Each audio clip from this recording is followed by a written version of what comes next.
The big government left can't win on gun control through legislation.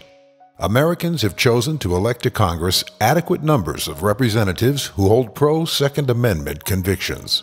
So now President Obama and his anti-liberty allies are attempting to short-circuit the Second Amendment through executive orders, international agreements, and any other power scheme they can come up with. Obama, Senator Dianne Feinstein, and others hope to reinstate the ban on so-called assault weapons that was the law of the land from 1994 to 2004. The ban was allowed to expire in 2004 because Congress had little appetite to renew an unpopular law, because quite honestly, these incorrectly labeled assault weapons. All guns can be used either for assault or for defense, depending on the intent of the user, are used in a very small percentage of gun crime. Obama's sweeping package of proposed changes to America's gun laws, including a federal ban on the manufacture and sale of certain weapons, limiting the sale of firearms that use magazines that hold more than 10 rounds of ammunition, semi-automatic shotguns that can be equipped with bottom-feeding drums or magazines, an expansion of background checks on firearm purchasers, but even more controversial is Obama's desire to end a 15-year ban on heavily biased federal research into guns and violence. The president proclaimed, "While year after year, those who oppose even modest gun safety measures have threatened to defund scientific or medical research into the causes of gun violence, I will direct the Center for Disease Control to go ahead and study the best ways to reconduct it." Pro-liberty members of Congress have managed to limit, if not eliminate, the CDC's research because they recognize that some of the researchers are nothing more than cheerleaders for the anti-gun movement. Since the July 20th, 2012 Aurora, Colorado shooting and the most recent mass shooting tragedy in Sandy Hook Elementary School on December 14th in Newtown, Connecticut, the liberal left have new momentum. Not letting a tragedy go to waste, anti-gun politicians like New York's Mayor Michael Bloomberg made the national spotlight when he was on the Piers Morgan Tonight Show and said, "I don't understand why the police officers across this country don't stand up collectively and say we're going to go on strike," meaning only police should have guns. He later backpedaled about the going on strike remark and said he didn't mean it literally. Coming from a left-leaning statist, we aren't buying it. But then he quickly followed up with an op-ed piece titled, "How to Break NRA's Grip on Politics," overlooking the fact that the NRA is nothing but a voluntary association of millions of like-minded, law-abiding Americans. Not to be outdone, New York Governor Andrew Cuomo fully exploited the tragedies to push for new laws to control higher-capacity ammo weapons and guns in general, even though neither of these high-profile mass shootings happened in his state, and even though his state already has some of the most draconian gun laws in the nation.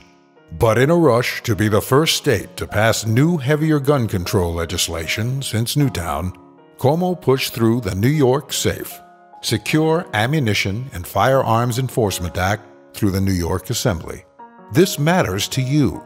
Even if you don't live in the Empire State, legislators in other states traditionally look to large states like New York for model legislation they can cut and paste into their own bills, in much the same way that many states, and even the federal government, pattern new environmental legislation over laws enacted in California.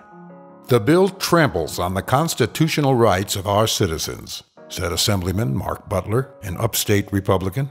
Cuomo's far-reaching legislation contains a dozen new legal provisions, broadening the state's definition of assault weapons and limits the capacity of ammunition magazines from the president's suggestion of 10 rounds to 7. Fellow Republican Assemblyman Steve Katz asks, "Why are we being bullied into voting on this bill?" He blames the legislative rush on Governor Cuomo's misguided, egotistic notion that this will advance his presidential aspirations. According to the Wall Street Journal, the National Rifle Association released a statement saying it was outraged by the draconian bill that it believes will have no impact on crime. Governor Andrew Cuomo and the New York State Legislature orchestrated a secretive end run around the legislative and democratic process and passed sweeping anti-gun measures with no committee hearings and no public input, the NRA statement read. It should be noted that in their zealous rush to pass this restrictive gun legislation into law, they failed to write any provisions exempting New York police. Most law enforcement officials have semi-automatic pistols that are equipped with magazines that carry more than 10 rounds of ammunition. That the legislature had to hastily amend the law to correct their oversight reflects their thinking that only criminals own guns. Law-abiding gun owners get no consideration in the minds of gun-grabbing politicians. Democratic Senators Frank Lautenberg of New Jersey, Barbara Boxer, California, Jack Reed, Rhode Island, Bob Menendez, New Jersey, Kirsten Gillibrand, New York, Chuck Schumer of New York, and Dianne Feinstein of California offered an amendment to the Cybersecurity Act that has so far been blocked to limit the purchase of high-capacity gun magazines for some consumers. Illegal to transfer or possess large-capacity feeding devices such as gun magazines, belts, feed stripes, and drums of more than 10 rounds of ammunition, according to The Hill, a congressional newspaper. Currently, the UN is actively piecing together the UN Small Arms Treaty.